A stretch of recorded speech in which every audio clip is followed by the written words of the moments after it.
and amorphous solid.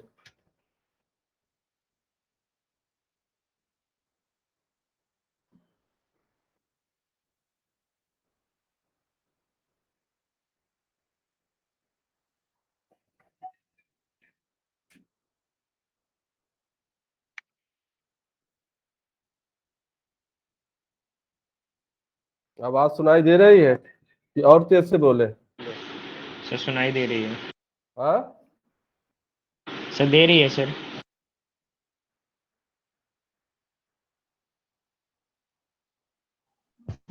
तो solid में basically we have to study the crystalline solid and amorphous solid. अब देखो, let us first see the example. Amorphous solid में glass है, rubber. Crystalline solid, sugar, urea. आपने दोनों देखा है, शुगर और यूरिया आपने दोनों देखा है। शुगर तो आपने देखा है, सुक्रोज। यूरिया भी आप लैब में देख सकते हैं। तो अब इसमें तो ढेर सारे एग्जांपल है क्रिस्टलाइन सॉलिड में। अब ग्लास और रबर। अब इसमें देखिए कि इसमें आता है डिफरेंस, डिफिनीशन और डिफरेंस।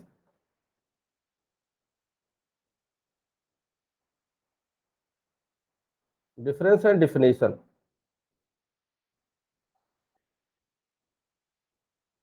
तो if you discuss about the crystalline solid, so you know the solid have the constituents particle.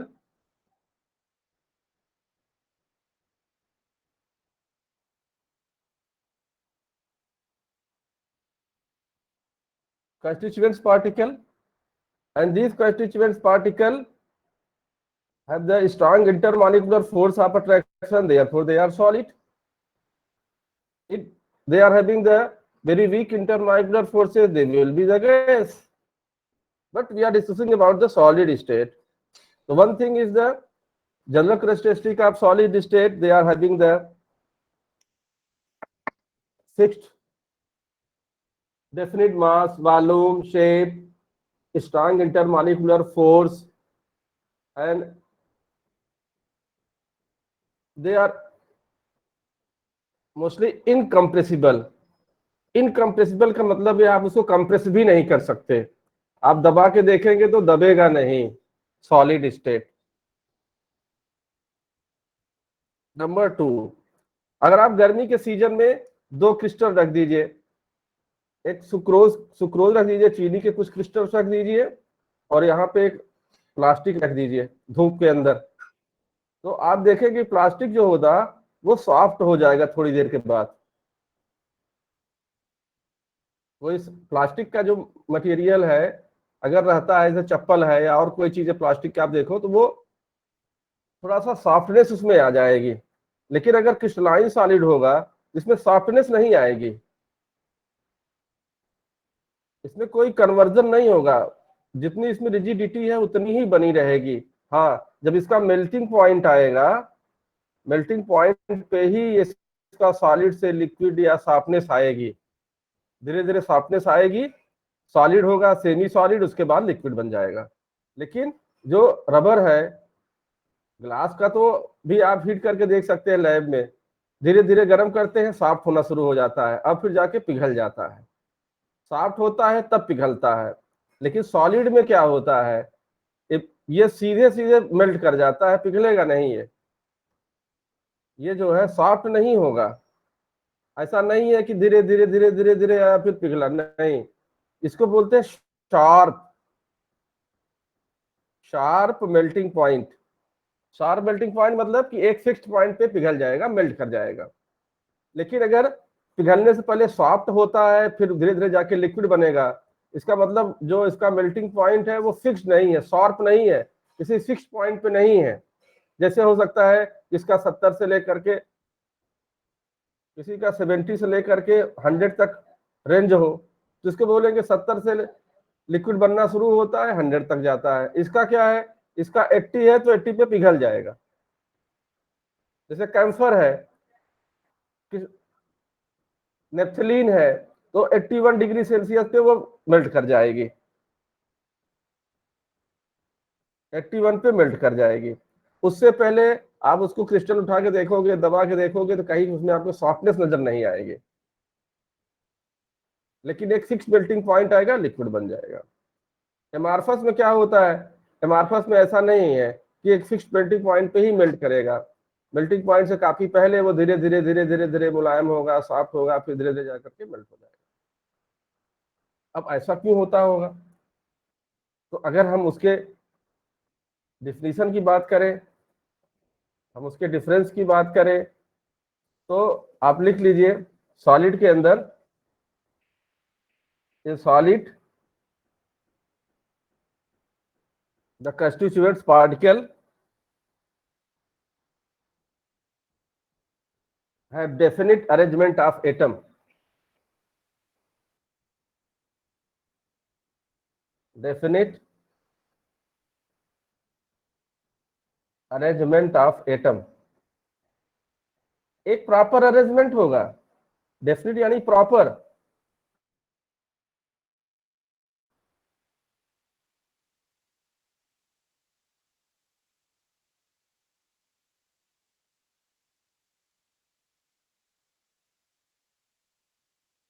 कोई पैटर्न नहीं है,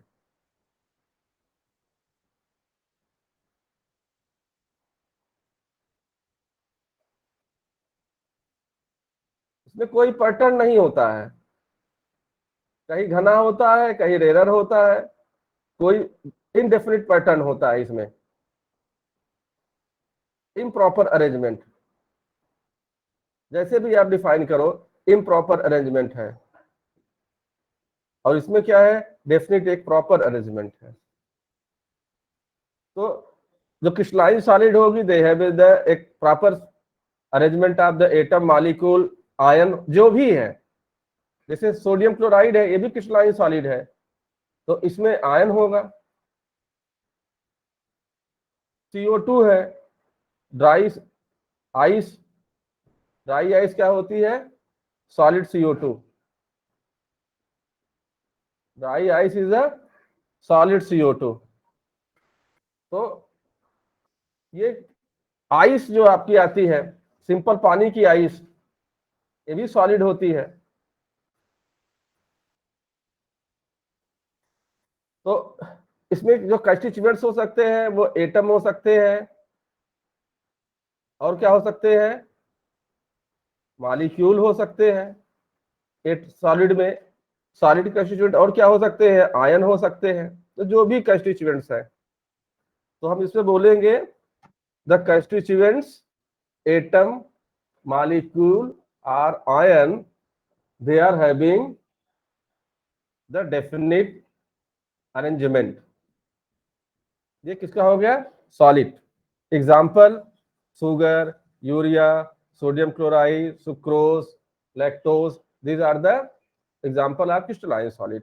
एमार्फस सॉलिड क्या बोलेंगे, they are having the irregular arrangement of the constituent particle such as atom, molecule, जो भी what ever is. Example glass है, rubber है। अब इसमें एक दो डिफरेंस हम लिख लेते हैं, फटाफट लिख डालिए डिफरेंस, दो दो, ज्यादा नहीं। क्रिस्टलाइन एंड एमार्फस, कॉपी निकालिए, लिख लीजिए। और अब की बार एग्जाम में आपको क्लास नोट की कॉपी जमा करनी पड़ी। 11th में तो छूट गए थे, छोड़ दिया था, जाने दो, काम नहीं बढ़ा रहे हैं।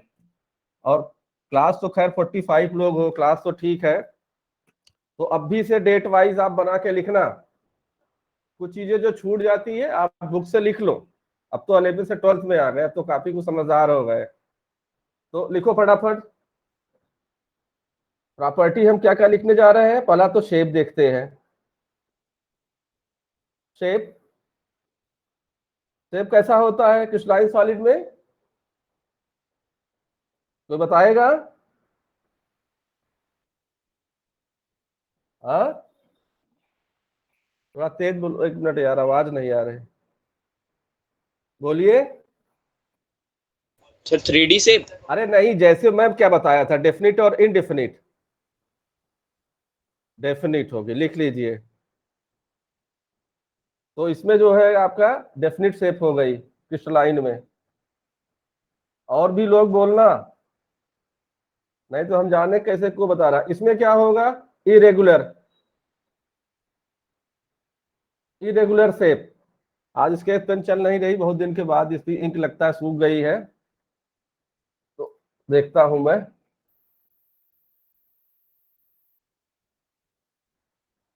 इरेगुलर है। अब दूसरा क्या देखते हैं, मेल्टिंग पॉइंट। मेल्टिंग पॉइंट पहले वाले क्या होगा, क्या बताए थे, sharp. Sharp. Very good, sharp. इसमें वाइड रेंज। बहुत आसान है, 2 मार्क्स का क्वेश्चन इसमें आ जाता है, केवल यही डिफरेंस बताने के लिए।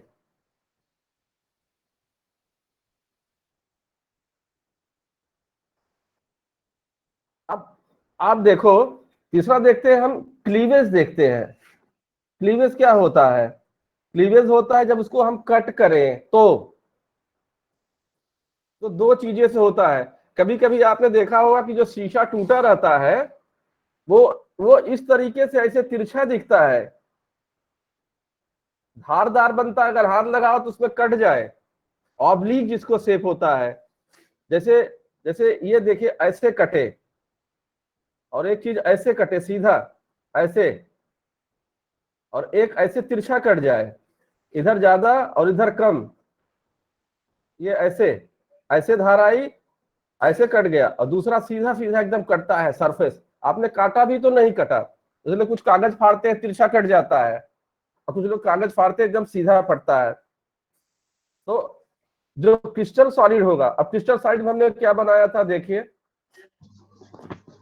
हमने क्या बोला था कि क्रिस्टल में क्या होगा कि रेगुलर शेप होगा। तो अगर हमने ईंट लगाई है, अगर समझाने के लिए हम ये करें, तो यहाँ क्या होगी, ईंट के नीचे ईंट होगी।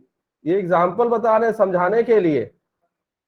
एग्जाम में मन लिख देना कि ईंट से बन के सॉलिड, ये इस तरह का अगर एटम है, तो आप देखो कि एटम के नीचे एटम है, और इतना एटम आपने निकाल दिया तो सीधा सीधा कट जाएगा। अब जरा एमार्फस का देखो बनावट, जो जैसे दीवार जोड़ी जाती है, पहली ईंट लगी, ये दूसरी, ये तीसरी। अब आपने दीवार देखा होगा ऐसे जोड़ा जाता है, चार दीवारी आप घर पे अगल बगल होगा, आप देखो ऐसे इंटरलॉकिंग टाइप का कर देते हैं।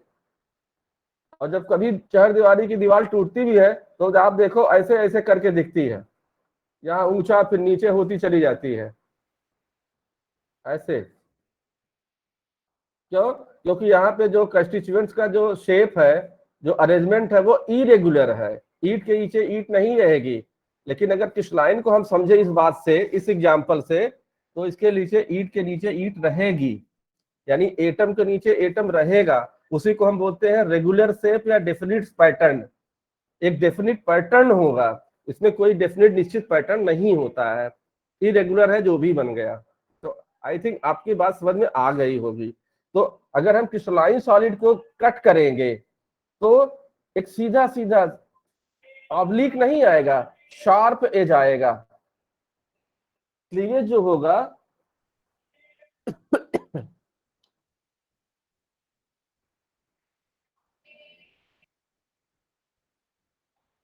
थोड़ा होल्ड करिए, हम पेन बदल के लाए, चल रही रही है।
चलो स्टार्ट करते हैं।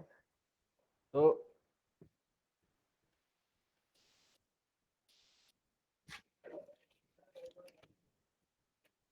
इसमें क्या होगा, शॉर्प एच कटेगा, EDGE, और इसमें रफ, ROUGH, रफ एच।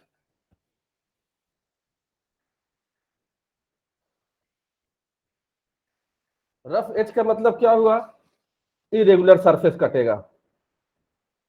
अब एक चीज और होता है, हम सॉलिड में क्या देखते हैं, उसका melting point, refractive index. Physics में पढ़ना रिफ्रैक्टिव इंडेक्स क्या होता है, ये जो प्रॉपर्टीज होती हैं ये कैसी है। अब इसमें हम क्या करते हैं कि एक तो देखते हैं कि आप किसी भी एक्सिस से चलो, जैसे आपने सॉलिड बनाया तो हम इस एक्सिस पे ऐसे जाते हैं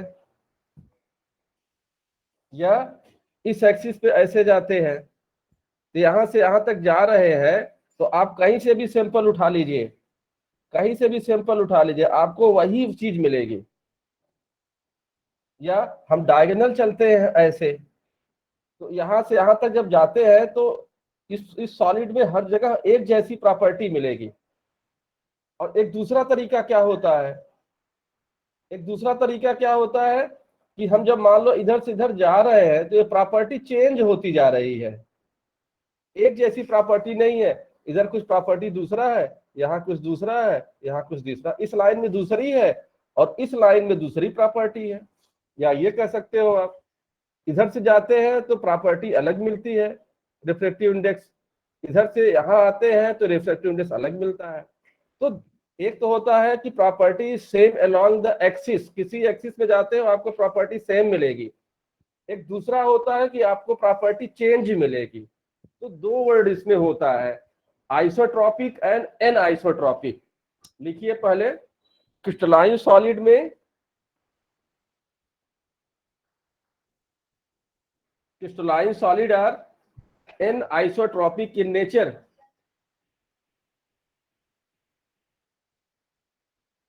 anisotropic in nature। अब anisotropic क्या है उसको भी हम लिखा दे रहे हैं, because some are their physical properties like electrical resistance, refractive index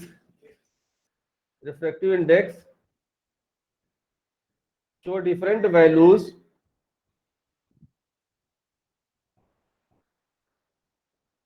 in different direction in the same crystal। तो इस टाइप क्या हम लिख देंगे, एन, सर आप प्लीज बता रिपीट। रहे एन आइसोट्रॉपिक किस साइड में लिखे हैं, सॉलिड में। एन आइसोट्रॉपिक मतलब कि डिफरेंट प्रॉपर्टीज होगी, लिख लो फिर से, because their properties like electrical resistance,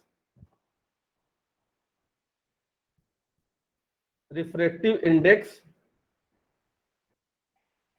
show different values in different direction. तो डिफरेंट डायरेक्शन में डिफरेंट प्रॉपर्टीज होगी, इधर डायरेक्शन में अलग तो इधर डायरेक्शन में अलग, एक जैसी नहीं होगी, किसमें, सॉलिड में। तो ये एन आइसोट्रॉपिक है, तो एमार्फस में क्या होगा, आइसो मतलब सेम, आइसोट्रॉपिक। तो आइसो मतलब तो आप जानते हैं सेम होगा, तो इसमें लिखिए amorphous solid are isotropic in nature because the properties like, कौन सी properties, like electrical resistance or refractive index, whatever is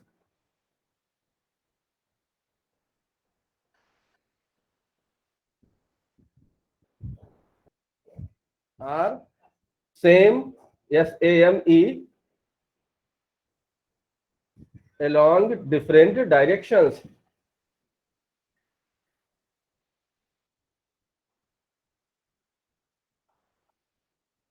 ये तो हमारा सॉलिड स्टेट में बहुत ही इंपॉर्टेंट हुआ, क्रिस्टलाइन सॉलिड और एमार्फस सॉलिड। और ये वाइबा में भी लोगों ने पूछा, क्लास 12 के प्रैक्टिकल के वाइबा में, क्योंकि पहला चैप्टर सॉलिड स्टेट क्या है, एमार्फस सॉलिड क्या है, क्रिस्टलाइन सॉलिड क्या है, उसके एक एक एग्जाम्पल बता दीजिए। तो अब अगर क्रिस्टलाइन सॉलिड की बात करें तो अब क्रिस्टलाइन सॉलिड को हम क्लासीफाई करते हैं। लिखिए, अब मेन मेन वही था आपका। अब थोड़ा सा ये कम इंपॉर्टेंट है बट पढ़ना है। क्रिस्टलाइन सॉलिड, इसका इसके टाइप लिख लीजिए फटाफट। पहला non polar molecular solid, non polar, इसको हम ऐसे लिख दें, ये ऐसे लिख देते हैं। पहला क्या हो गया, नॉन पोलर मॉलिक्यूलर, यानी मॉलिक्यूलर में और भी हो सकता है। दूसरा पोलर मॉलिक्यूलर सॉलिड,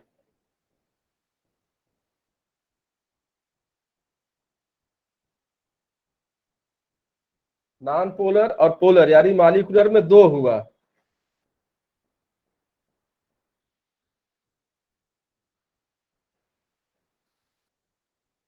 अभी एग्जांपल भी इसका लिखा देंगे।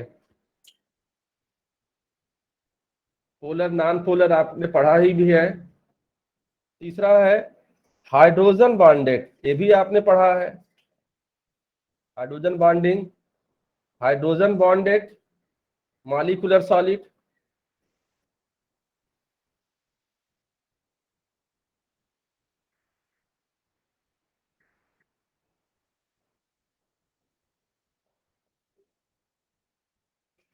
एक क्वेश्चन आप लोगों ने अभी पढ़ा होगा कि जो आइस की जो डेंसिटी है, आइस की डेंसिटी ये लेस होती है वाटर से। Density of water is, ice is less than water. इसका मतलब जो आइस है वो वाटर पे फ्लोट करेगा। ये आइस है और ये वाटर है। तो आइस जो है वाटर पे फ्लोट करता है, आइसबर्ग्स नदी के अंदर तैरते रहते हैं। तो जो हल्का होता है, जिसकी डेंसिटी कम होती है, ये फ्लोट करता है। जबकि दोनों एक ही से बने हुए हैं तो डेंसिटी बराबर होनी चाहिए। दूसरा एग्जांपल आपने पढ़ा होगा, H2S गैस। अभी पूछता हूं, H2S is a gas and H2O is solid. तो अब 11th का हो गया, हाइड्रोजन बॉन्डिंग तो 11th में है, आपने 11th पास भी कर लिया। छोटे मोटे क्वेश्चंस आपको आने चाहिए ऑब्जेक्ट की और मल्टीपल साइज का। चलो आज तो हम बता दे रहे हैं। H2S और H2O ऐसा क्यों बोल रहे हैं, both are the triatomic. H2O H2S एक जैसा है। देखिए H2O और H2S, ऑक्सीजन सल्फर भी एक ही ग्रुप में है। तो दोनों या तो लिक्विड हो, या तो दोनों सॉलिड हो, या तो दोनों गैस हो। लेकिन क्या है, H2S तो गैस है, H2O सॉलिड है। सॉलिड में इंटरमॉलिक्यूलर फोर्स ज्यादा होता है, गैस में इंटरमॉलिक्यूलर फोर्स कम होता है।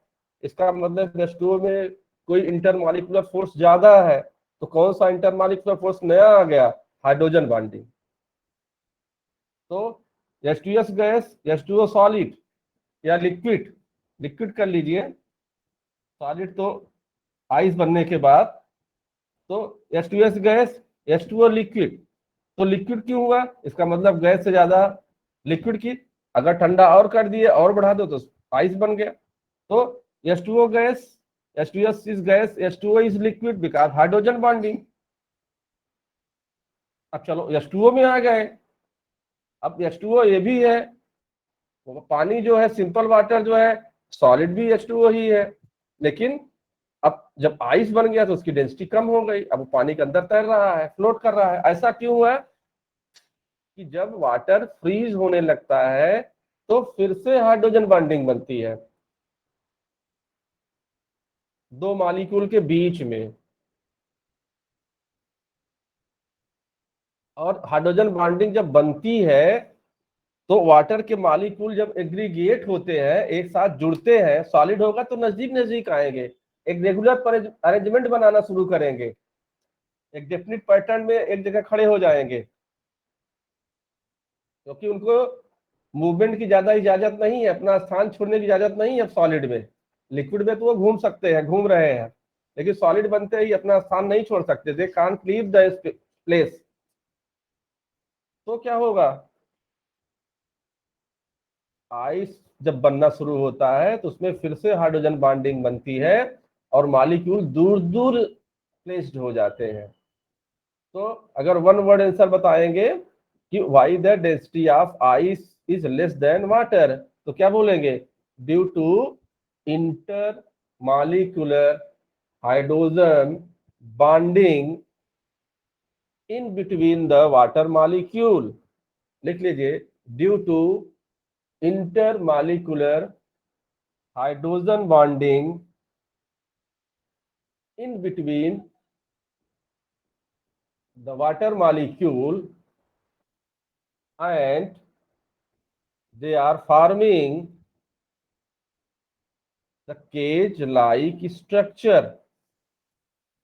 केज लाइक स्ट्रक्चर का मतलब ये हुआ, अब आप बुक में अपने देखना है जो आपकी रेफरेंस बुक्स है, अगर दो मॉलिक्यूल ऐसे लग जाए, वाटर मॉलिक्यूल ऐसे बनाते हो आप, आपको याद भी होगा एंगुलर स्ट्रक्चर,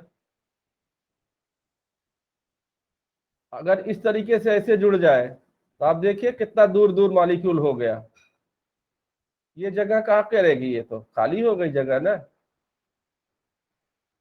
इसको घुमा के अगर ऐसे लगा दो, देखो जगह खाली नहीं पड़ी, लेकिन अगर इसको उल्टा किसी चीज को ऐसे लगा दो, देखो जगह बच गई, और इसी को ऐसे ऐसे लगा दो, जगह खत्म हो गई। तो अगर इस तरीके से अरेंजमेंट होता है, बीच में स्पेसेस बचते हैं, तो केज लाइक स्ट्रक्चर बनाता है, बीच में स्पेसेस छूट जाते हैं, किसमें, आइस में।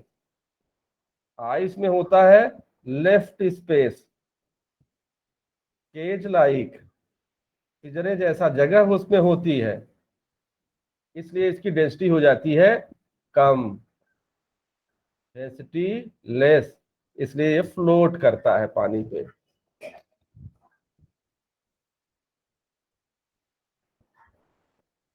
अब चलो फटाफट इसका एग्जांपल लिख लो, आइए यहाँ पे, non polar molecular solid, hydrogen bonded का तो आपको पता हो गया क्या है, आइस।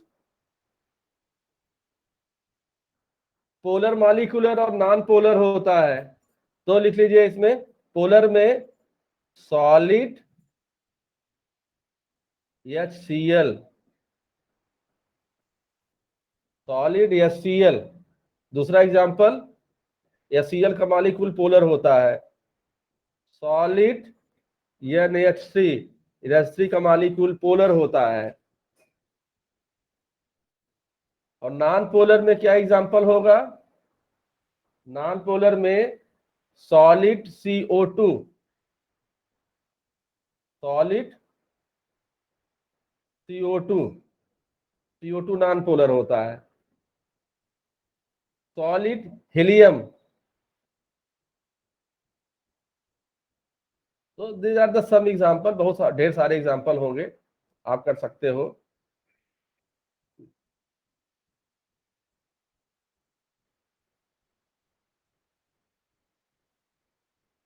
तो ये मॉलिक्यूलर सॉलिड हुआ, मॉलिक्यूलर में तीन हो गए, non polar, polar, hydrogen bonded. दूसरा क्रिस्टलाइन सॉलिड देखिए, तो क्रिस्टलाइन सॉलिड में, क्रिस्टलाइन सॉलिड में पहला क्या लिए थे, मॉलिक्यूलर, और मॉलिक्यूलर डिस्कस कर लिए, अब इसमें क्या हो जाएगा, क्रिस्टलाइन में सॉरी आयनिक,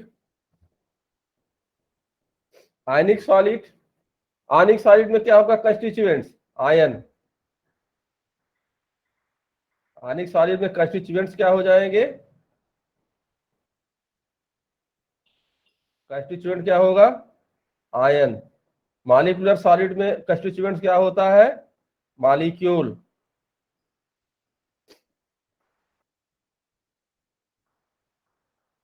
आयनिक सॉलिड का इंटरमॉलिक्यूलर फोर्स क्या होगा, electrostatic force. Electrostatic force of attraction, good, या ionic bond, electrostatic force of attraction या आयनिक बॉन्ड। एग्जाम्पल पता ही है आयनिक सॉलिड का, NaCl, KCl, पढ़ते ही आ रहे हो आप।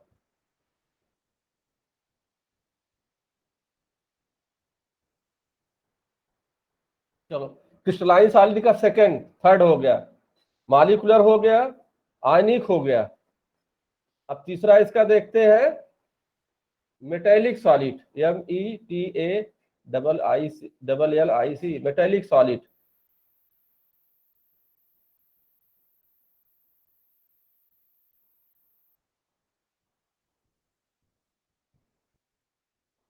अब मेटेलिक सॉलिड में कंस्टिट्यूएंट्स क्या हो जाएंगे, मेटल में क्या होता है, पॉजिटिवली चार्ज मेटल आयन होता है, आपने पढ़ा है, और इलेक्ट्रॉन होता है। तो लिख लीजिए constituents, positively charge metal ion, इसको कर्नेल बोलते हैं, KERNEL, कर्नेल, और ये है इलेक्ट्रॉन। तो कंस्टिट्यूएंट्स क्या हो गए, पॉजिटिवली चार्ज्ड मेटल आयन। नहीं कर्नेल याद है छोड़ दीजिए, अगर याद है तो लिख लीजिए, ब्रैकेट में लिख लीजिए, positively charged metal ion, that is kernel, KERNEL, and electron। अब फोर्स ऑफ अट्रैक्शन क्या हो गया, strong metallic bond, force of attraction होता है स्ट्रॉन्ग मेटेलिक बॉन्ड। एग्जाम्पल तो आप देख ही रहे हैं, कॉपर है,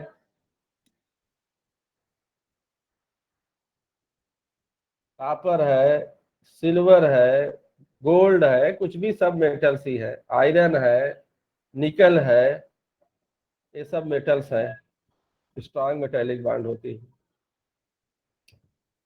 अब एक टाइप और देखते हैं क्रिस्टलाइन सॉलिड का। नेक्स्ट टाइप क्या हो गया, कोवैलेंट और नेटवर्क सॉलिड, टेंथ में आपने पढ़ा है। ये किसका एग्जांपल ही है, क्रिस्टलाइन सॉलिड का ही है, कोवैलेंट और नेटवर्क। आपको एग्जांपल भी दिमाग में आ गया होगा। कंस्टिट्यूएंट्स पार्टिकल क्या होंगे, एटम,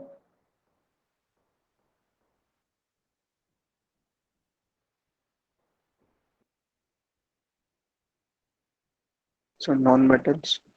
हाँ हाँ, नेटवर्क क्या हो गए, एटम, और फोर्स क्या हो गया, कोवैलेंट बॉन्ड,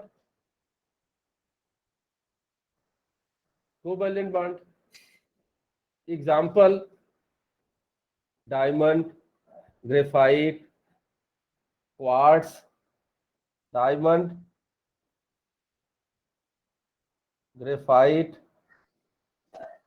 क्वार्ट्ज, QUARTZ, ये SiO2 होता है क्वार्ट्ज।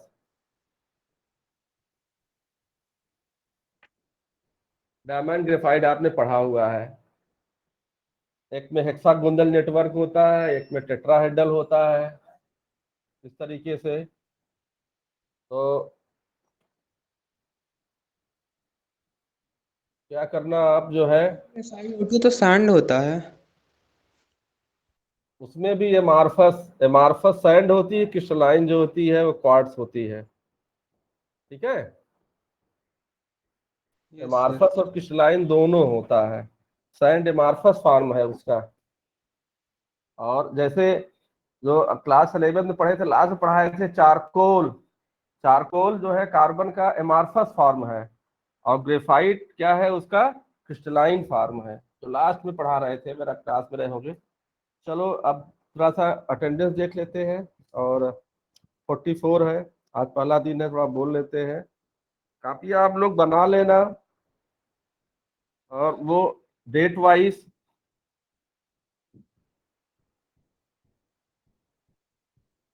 अदरवाइज फिर ये होगा कि एग्जाम आएगा तो फिर जल्दी जल्दी बनाओ, वो वाला काम मत करना। इस बार तो छोड़ दिया गया था। अब है Udit Pandey left. Yes sir, present. जाओ, नहीं तो एकदम बाहर ही कर देंगे, फिर आपको एंट्री नहीं मिलेगी। जो लोग क्लास छोड़ के जाएंगे तो अब क्लास 12th है, 11th नहीं है, फिर आपको डिलीट कर देंगे क्लास से। अब जिसका अटेंडेंस होता है वो जा सकता है। Aditi Mishra, present sir. समझ में आई बात कि नहीं? क्या बोलेगी नहीं आती? अरे प्रेजेंट सर। चलो, Aditya Gupta, present sir. Aditya Srivastava, present sir. Akash Singh, present sir.